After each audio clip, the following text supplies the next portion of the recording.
Working of magnetic float sensor.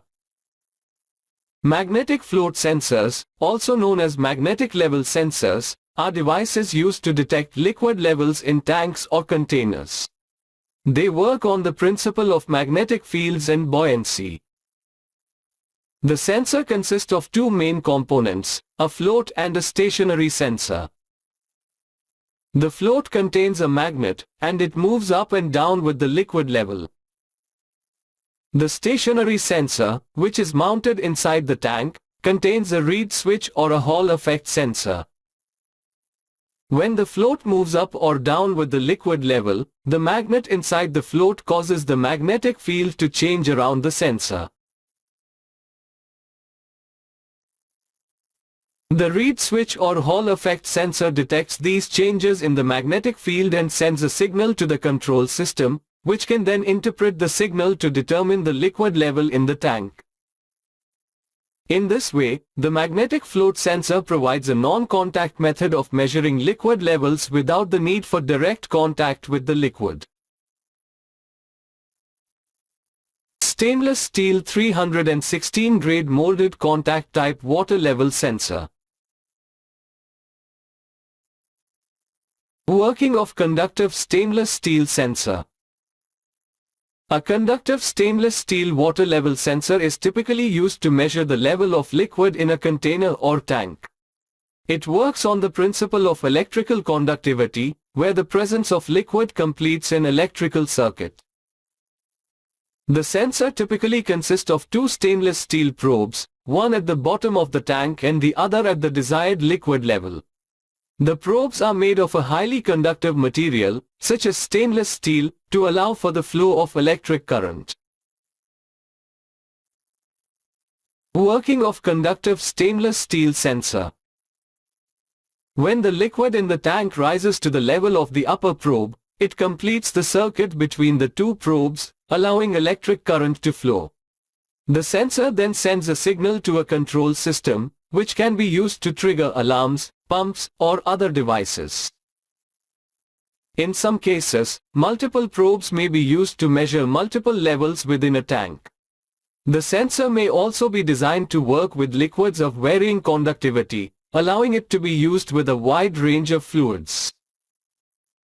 Overall, the conductive stainless steel water level sensor is a reliable and accurate way to measure the level of liquid in a tank, making it useful in a variety of industrial and commercial applications.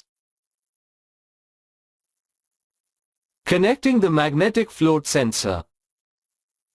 Connect the magnetic flow sensor as shown. Hang the sensor at the desired height to fill the tank. Connecting the stainless steel contact type sensor. Connect the stainless steel sensors as shown. Hang both the sensors at the desired height to fill the tank. You must have observed that we are using two relays. But why? To understand the purpose of the second relay, which we used to put on for a few seconds, we need to understand the starting method of the submersible pump.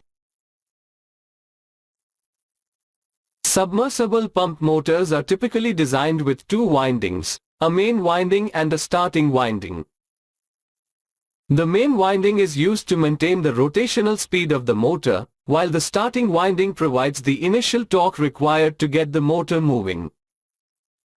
The momentary capacitor is in parallel through a push-on switch to the running capacitor, which is connected in series with the starting winding and is designed to provide an additional surge of current to the motor during the startup phase. The capacitor stores electrical energy and releases it when the motor is first turned on, helping to overcome the initial inertia and load of the pump.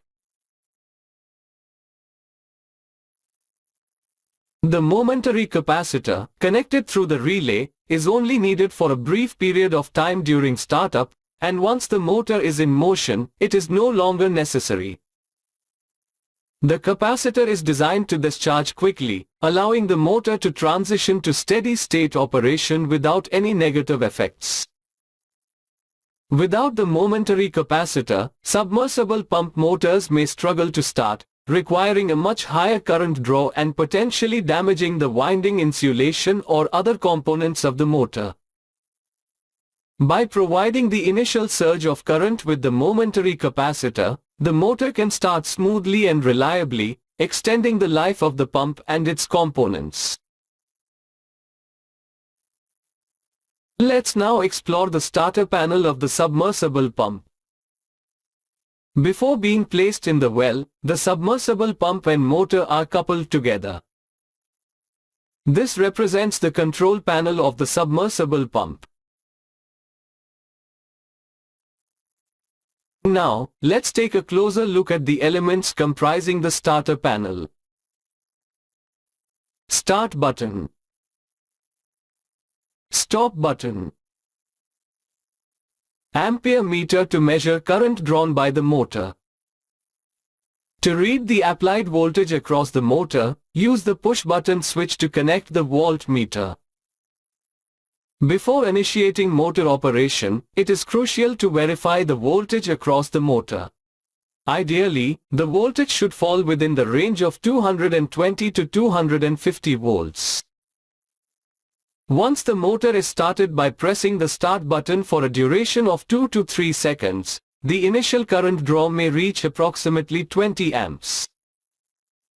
However, upon releasing the start button, the current should decrease to around 10 amps. If the current fails to decrease to half its initial value within 4 seconds, it is essential to promptly press the stop button to prevent potential motor damage.